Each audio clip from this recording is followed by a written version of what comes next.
Bismillahirrahmanirrahim. Assalamualaikum warahmatullahi wabarakatuh. Bagaimana kabarnya anak-anak? Ibu harap kalian tetap sehat selalu dan tetap semangat dalam mengikuti pembelajaran jarak jauh ini. Ya, pada kesempatan kali ini kita akan melanjutkan materi bab 3 struktur dan fungsi tumbuhan.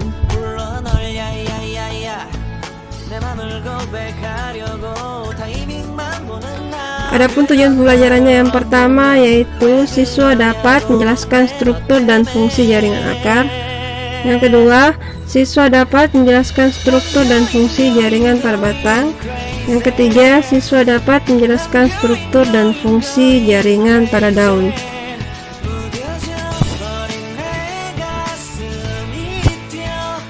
Ya, Ibu akan menjelaskan struktur dan fungsi jaringan pada akar.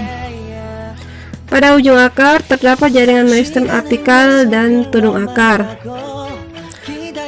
Meristem apikal adalah jaringan yang sel-selnya terus membelah dan membuat akar bertambah panjang.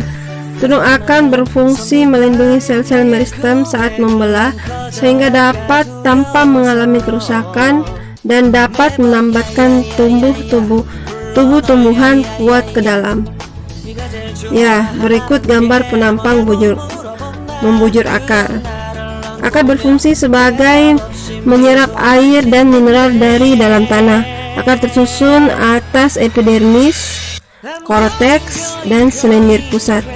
Epidermis adalah jaringan terluar akar, kemudian memiliki dinding tipis sehingga akar dan mineral mudah masuk ke dalam sel epidermis, kemudian diteruskan menuju korteks dan selendir pusat.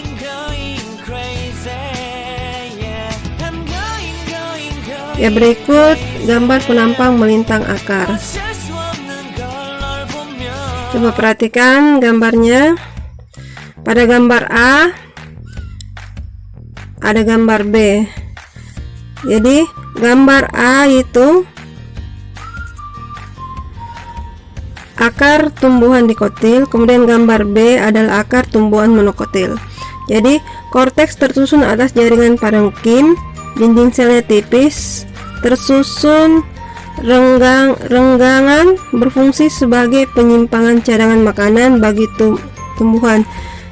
Kemudian lapisan paling dalam korteks adalah endodermis. Endodermis tersusun atas satu lapisan sel yang membatasi korteks dengan selendir pusat. Terdapat pita Kaspari. Pita Kaspari berfungsi mengatur jalannya mineral yang diserap oleh akar menuju selendir pusat. Selendir pusat tersusun atas jaringan pengangkut dan jaringan pendukung seperti parisikel dan parenkim empulur. Parisikel berfungsi membentuk cabang akar. Jaringan pengangkut terdiri atas xilem dan volum. Jadi gambar yang di sebelah kanan yaitu gambar lapisan endodermis dan pita Kaspari.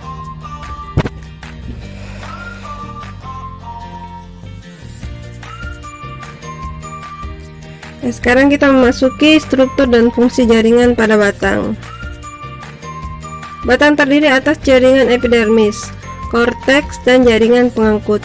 Bagian terluar batang mudah tersusun atas epidermis pada batang dikotil yang dewasa. Epidermis akan rusak dan diganti oleh periderm atau jaringan gabus. Korteks batang tersusun atas jaringan parenkim. Berkas pengangkut batang merupakan kelanjutan dari berkas pengangkut pada akar.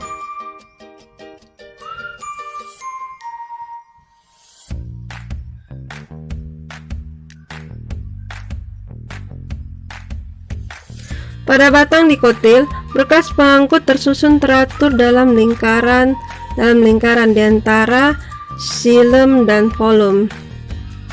Jadi kalian bisa perhatikan gambar penampang melintang pada batang di sebelah kanan ini. Kalau bagian A itu batang dikotil, kemudian bagian B itu batang monokotil. Di antara xilem dan volum terdapat kambin vaskuler yang aktif membelah. Sedangkan batang monokotil, berkas pengangkutnya tersebar.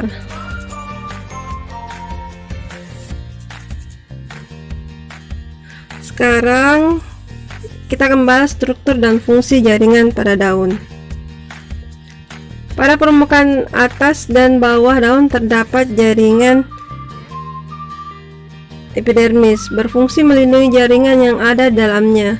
Beberapa daun dilapisi oleh lapisan lilin atau disebut dengan kutikula, berfungsi mengurangi penguapan. Sel epidermis dapat mengalami modifikasi menjadi stomata, rambut, dan sisik. Jadi coba perhatikan, stomata dapat membuka dan menutup menyesuaikan kondisi lingkungannya. Berikut gambar stomata.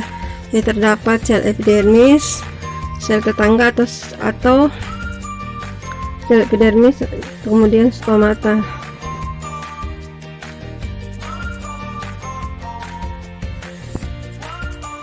Di bawah lapisan epidermis atas terdapat jaringan berbentuk silinder tersusun padat, banyak mengandung klorofil, disebut dengan jaringan tiang atau palisade. Di bawah palisade terdapat jaringan bunga karang atau spons tersusun atas sel-sel yang bentuknya tidak teratur, tersusun longgar dan mengandung klorofil. Palisade dan spons merupakan jaringan mesofil. Jaringan mesofil adalah jaringan parenkim yang mengandung klorofil dan tempat terjadinya fotosintesis. Pada monokotil, mesofil tidak berdiferensiasi menjadi palisade dan spons, melainkan menjadi parenkim yang mengandung klorofil berukuran sama.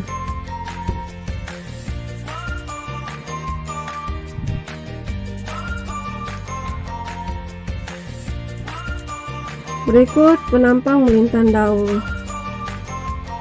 Kalian perhatikan gambarnya. Klorofil atau zat hijau daun sangat efektif menyerang cahaya warna seperti merah, biru, dan ungu. Klorofil memantulkan atau meneruskan cahaya warna hijau sedikit kuning, kemudian ditangkap oleh mata manusia, sehingga manusia melihat bahwa daun berwarna hijau atau hijau kekuningan. Di dalam daun juga mengandung xilem yang berfungsi mengangkut air dan mineral dari akar menuju daun, dan phloem yang berfungsi mengangkut hasil fotosintesis dari daun ke seluruh tubuh tumbuhan.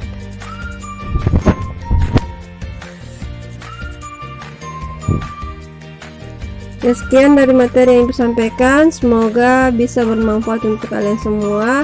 Jadi ibu ucapkan terima kasih. Wassalamualaikum warahmatullahi wabarakatuh.